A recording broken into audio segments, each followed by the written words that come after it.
Você já teve um sonho tão vívido que parecia mais uma lembrança do que uma invenção da mente? Às vezes, o que acontece enquanto dormimos não é apenas imaginação. É um aviso, um reflexo de algo que insiste em cruzar a fronteira entre o inconsciente e o real. Esta noite, você vai ouvir 3 relatos de pessoas que juram ter sonhado com algo, antes de realmente viver aquilo.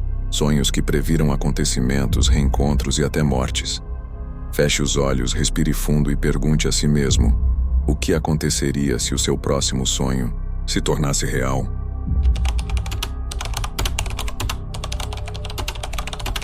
Eu nunca fui de acreditar em sonhos premonitórios. Na verdade, eu sempre achei que o cérebro apenas mistura pedaços de lembranças aleatórias e cria cenas sem sentido. Mas isso foi antes de sonhar com o quarto branco. A primeira vez que aconteceu, eu tinha 17 anos. No sonho, eu estava deitada em uma cama estreita, com lençóis brancos e uma luz muito forte me cegando. As paredes eram lisas, sem janelas, sem portas. Só aquele branco absoluto me cercando. Eu ouvia um som baixo contínuo, como um bip eletrônico, e sentia o cheiro de algo químico, parecido com álcool hospitalar. Quando tentei levantar, percebi que havia algo pesado no meu peito, como se eu estivesse sendo observada. Olhei para o teto e juro que vi uma sombra se mover lentamente sobre mim. Foi quando acordei suando e com o coração acelerado. Pensei que fosse só um pesadelo, mas o mesmo sonho voltou. Na noite seguinte e na outra e na outra. Sempre o mesmo quarto, a mesma luz, o mesmo cheiro. E a cada vez a sombra ficava mais nítida. Até que na 5ª noite eu vi um rosto. Era o rosto de uma mulher. Pálida, magra, com os olhos fundos e a boca aberta, como se estivesse tentando falar comigo. Ela não fazia barulho, mas eu sabia que queria me dizer algo. Quando tentei ouvir, o som do bip ficou ensurdecedor. Acordei gritando e minha mãe correu para o meu quarto achando que eu estava passando mal. Durante o café da manhã, contei tudo para ela. Ela ficou em silêncio e depois de um tempo disse que eu devia estar estressada com a escola. Tentou rir da situação, mas eu percebi que ela estava nervosa. 3 dias depois, recebi uma ligação da minha tia. Minha avó tinha sofrido um derrame e estava internada. Fomos direto para o hospital e quando entrei no quarto onde ela estava, meu corpo simplesmente travou. Era o mesmo quarto, o mesmo branco nas paredes, a mesma luz forte, o mesmo som do monitor cardíaco. E no canto do quarto, por um instante, eu vi o vulto. A mulher do sonho. Mas quando pisquei, ela não estava mais lá. Minha mãe segurou meu braço e perguntou se eu estava bem. Eu só consegui balançar a cabeça. Minha avó faleceu 2 dias depois. E naquela noite o sonho voltou. Mas dessa vez eu não estava na cama. Era a minha avó. Ela olhava para mim, sorrindo. E ao fundo eu via a mulher branca parada ao lado dela, com a mão em seu ombro. Acordei chorando e algo dentro de mim sabia que aquele seria o último sonho. Por quase 1 ano nada mais aconteceu. Até o dia em que minha mãe adoeceu. Uma infecção súbita que a levou para o hospital. Quando fui visitar minha mãe, meu coração quase parou. O quarto era idêntico. O mesmo branco que parecia engolir o ar. A mesma luz fria e aquele som insistente do monitor. Bip, bip, bip. Mas o que me gelou por dentro foi o canto da sala, porque lá estava ela, a mulher branca, imóvel, observando minha mãe dormir. Dessa vez ela não parecia uma visão borrada. Eu conseguia ver cada detalhe. O rosto pálido, os cabelos finos grudados na pele, as mãos cruzadas na frente do corpo. Parecia esperar. E quando dei um passo para trás, ela virou a cabeça em minha direção. Foi um movimento lento, quase cuidadoso, mas o suficiente para me tirar o fôlego. Senti uma pressão no peito, o ar preso, e um som agudo começou a zumbir nos meus ouvidos. A luz do quarto piscou. Eu juro que piscou. E por 1 segundo a mulher estava do meu lado da cama. Pude sentir o frio que vinha dela. Não era o frio do ar-condicionado, era algo diferente. Mais pesado, mais vivo. Eu ouvi ela sussurrar. Mas o som era como se viesse de dentro da minha cabeça. Sou quem vem antes. As palavras ecoaram, repetindo e distorcendo até o bip do monitor se transformar num som contínuo. Olhei para minha mãe e o aparelho marcava uma linha reta. O barulho do alarme começou a tocar. Enfermeiras correram, o médico entrou, e eu fiquei ali paralisada com os olhos presos naquela mulher que agora sorria. Um sorriso quase humano, mas vazio. A equipe médica me empurrou para fora, e quando olhei novamente através da janela de vidro, ela tinha desaparecido. 1 minuto depois, o som do monitor voltou ao normal. Minha mãe respirava. Passei a noite sentada no corredor, tremendo, e foi ali que percebi algo. Cada vez que o sonho voltava, ele vinha antes de alguém quase morrer, mas dessa vez algo mudou. A mulher me viu, ela me escolheu. Naquela noite, quando cheguei em casa, o quarto estava frio, frio de hospital, e quando olhei para o espelho, atrás do meu reflexo, o fundo era branco, branco como o quarto, e havia uma sombra parada logo atrás de mim. Agora, toda vez que fecho os olhos para dormir, ouço o bip começando bem baixinho, como se o quarto estivesse esperando. Já se passaram 5 anos desde a última vez que sonhei com o quarto branco, mas às vezes no silêncio da madrugada, eu ainda ouço aquele som, o bip distante, lento, insistente. Nunca mais entrei num hospital, nem mesmo para visitar alguém, porque tenho medo de ver aquele branco de novo, medo de quem possa estar me esperando ali. E quando fecho os olhos, eu sinto o frio, o mesmo frio de quando ela estava ao meu lado. Talvez o sonho nunca tenha acabado. Talvez eu só esteja entre uma batida e outra.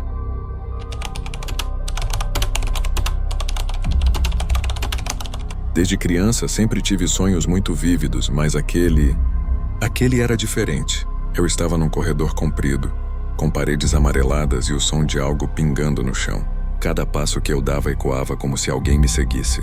Mas quando eu olhava para trás, nada. Só o corredor e no fim dele uma porta vermelha. Sempre a mesma, toda noite. No início eu achava que era só mais um pesadelo repetido, mas o sonho começou a mudar. O som dos pingos ficou mais alto, como se viessem do teto, como se fosse sangue. E às vezes eu ouvia uma voz chamando meu nome, bem baixinho, do outro lado da porta. Eu nunca abria. Acordava antes, sempre com o coração disparado. O lençol grudado de suor e a sensação de que alguém ainda estava no quarto comigo. Uma noite, eu decidi anotar tudo num caderno. A posição da porta, a cor da parede, o número de passos até o fim do corredor. Achei que escrevendo o sonho perderia força, mas foi o contrário. Aquela noite, quando cheguei diante da porta, ela já estava entreaberta, e de dentro saía uma luz vermelha pulsante, como se o próprio quarto respirasse. Acordei com o barulho de algo caindo no chão, um porta-retratos quebrado ao lado da minha cama, mas o detalhe que me fez gelar foi o reflexo do vidro estilhaçado. A porta vermelha ali atrás de mim.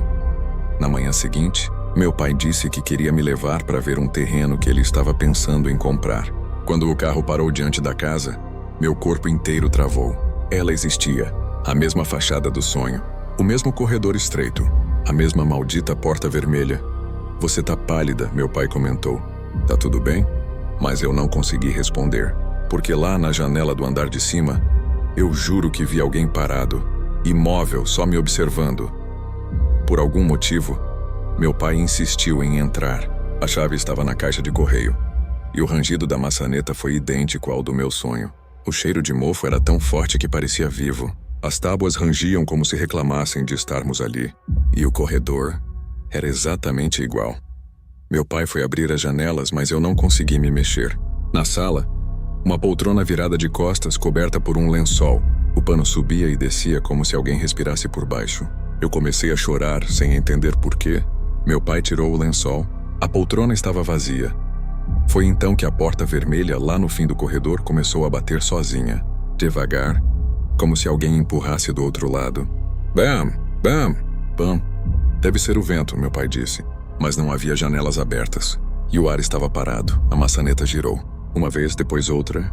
E o barulho, aquele som molhado, o mesmo do sonho, começou a vir de dentro do quarto. Eu gritei pra gente ir embora. Mas meu pai correu até a porta e a abriu. O cômodo estava vazio. Só uma poltrona idêntica à da sala, virada de costas. E no chão, marcas vermelhas, de passos indo até o meio da sala e parando diante da cadeira. Meu pai empalideceu. Deve ser tinta, ele disse, mas a voz falhou. Eu puxei o braço dele e saímos correndo. Naquela noite eu não consegui dormir, mas o sonho voltou mesmo assim. E dessa vez o som dos pingos vinha do teto do meu quarto. Abri os olhos e vi. O gesso estava úmido, escurecendo. Uma gota caiu na minha testa, vermelha. E a voz agora soava mais próxima. Você abriu a porta. Olhei para o espelho e vi o corredor atrás de mim. Não o meu quarto, o mesmo corredor da casa. As paredes pulsavam como se respirassem, E lá no fundo a porta vermelha se fechava sozinha.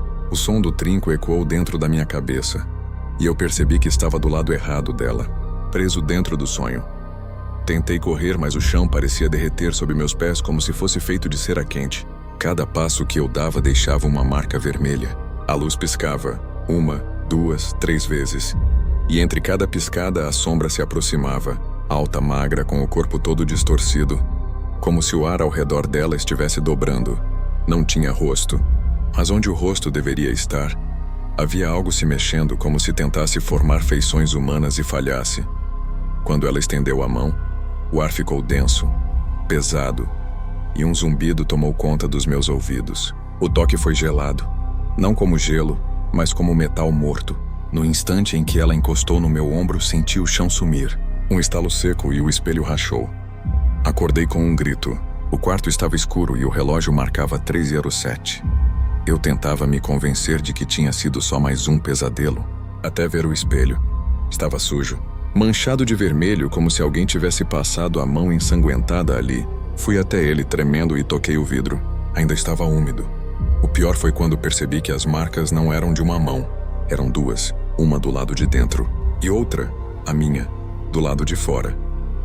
Agora, às vezes, quando passo pelo espelho, vejo uma fresta atrás de mim, um corredor comprido, e lá no fundo uma porta vermelha, esperando eu tocar na maçaneta outra vez. Desde aquela noite cobri o espelho com um lençol, mas às vezes ele se move sozinho, como se algo respirasse por baixo. Já pensei em quebrá-lo, mas tenho medo do que possa sair de lá. Os sonhos continuam cada vez mais nítidos. Agora, quando caminho pelos corredores da minha casa, vejo portas vermelhas onde antes não havia nenhuma. E às vezes, antes de dormir, ouço o som da maçaneta girando devagar. Eu tento não olhar, mas sei que um dia, quando o espelho estiver descoberto, ela vai estar do outro lado, esperando eu voltar.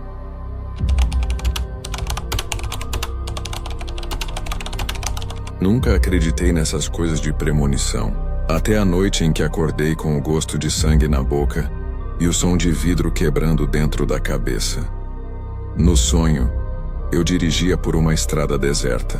Era noite. A chuva batia no para-brisa e o som dos limpadores era o único ritmo constante. De repente, os faróis iluminaram uma figura parada no meio da pista. Alguém coberto de lama. Tentei frear, mas os pneus deslizaram. Ouvi o impacto. O carro girou. E antes de tudo apagar, vi o próprio rosto refletido no retrovisor. Sangrando. Acordei gritando. O corpo coberto de suor. O coração batendo como se ainda estivesse dentro do carro. Olhei o relógio. 3:23. A mesma hora em que no sonho o carro bateu. Tentei não pensar mais nisso. Mas o sonho voltou. 3 noites seguidas. Sempre igual. Sempre 3:23. Comecei a evitar dirigir à noite. Mas o medo não vinha só da estrada. Vinha da sensação de que o sonho estava esperando. Como se algo nele ainda não tivesse acontecido. Uma semana depois, precisei viajar para buscar minha irmã numa cidade vizinha. Ela tinha saído tarde do trabalho e não havia ônibus. A chuva caiu de repente, e o caminho era exatamente o mesmo do sonho. Mesmas curvas, mesma placa velha de atenção, pista molhada. No começo tentei me convencer de que era coincidência, mas quando vi a sombra parada no meio da pista, meu corpo inteiro travou. Era ela, a figura coberta de lama, o mesmo movimento lento de levantar o braço pedindo para eu parar. Bati o pé no freio e o carro derrapou. O barulho foi idêntico ao do sonho. Pneus, vidro, metal. Mas dessa vez não houve impacto. O carro deslizou para o acostamento e parou. Tremendo, olhei para o retrovisor. Por um segundo, juro que vi alguém sentado no banco de trás. Pálido, molhado, com lama até o pescoço. Virei rápido, mas não havia ninguém. Quando olhei de volta para o espelho, havia algo escrito no vidro embaçado, com letras trêmulas feitas por um dedo molhado. Volte. O limpador rangia no vidro como se estivesse riscando a alma da noite. A chuva agora caía em torrentes, grossa e pesada. O som era tanto que parecia vir de dentro da cabeça. As luzes do farol refletiam nas gotas, formando vultos que se mexiam nas sombras da pista. O marcador do relógio piscava. 3h22. Meu peito queimava. As mãos tremiam no volante. E foi aí que eu a vi, no meio da estrada. A mesma silhueta, a cabeça baixa, os cabelos colados no rosto. A mesma que vinha me visitando há 6 noites seguidas. Freiei com toda a força, mas o carro apenas deslizou, como se o asfalto tivesse virado gelo. O som dos pneus arranhando o chão se misturou ao grito da buzina preso sob o meu braço. Tudo rodou. A luz dos faróis girava, iluminando o guarda-rail, o vazio e, de novo, o vulto parado. Ela não se movia, mesmo com o carro girando, mesmo com a água batendo nela, permanecia imóvel. E então o carro parou. O motor tossiu e morreu. Silêncio. A chuva pareceu desaparecer. Peguei o celular. A tela piscava, travando entre 3h22 e 3h23. Foi quando senti a vibração. Uma mensagem da minha irmã. Tô quase chegando. Estrada horrível. Tá chovendo demais. Olhei pra frente. O vulto não estava mais lá. Por instinto, olhei pro retrovisor. E vi, atrás de mim, dentro do carro, um rosto pálido, os olhos fundos, a pele fria como vidro. Não piscava, não respirava, só me encarava. Antes que eu pudesse me mover, uma mão encostou no meu ombro. Fria, pesada, molhada. O carro se encheu de vapor e uma palavra surgiu no para-brisa, escrita como se alguém soprasse de dentro do vidro.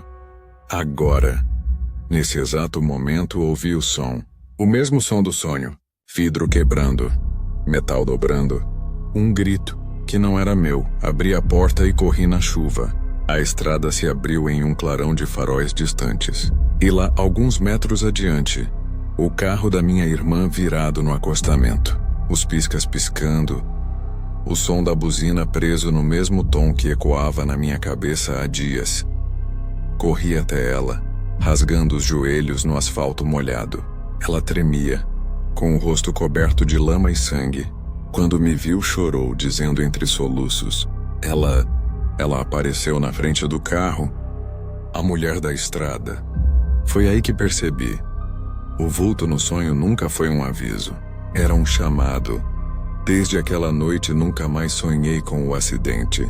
Mas às vezes acordo no mesmo horário, 3h23. O som da chuva volta mesmo quando o céu está limpo. E o retrovisor do meu carro embaça sozinho como se alguém tivesse respirado ali de dentro. Minha irmã sobreviveu, mas até hoje evita dirigir à noite. Ela diz que às vezes vê uma mulher parada no acostamento. Eu não olho mais. Tenho medo de descobrir que o sonho ainda não acabou, porque toda vez que passo por aquela estrada, o relógio atrasa e o tempo para. Se você quer ver mais histórias como essa, se inscreva no canal Testemunhas da Escuridão.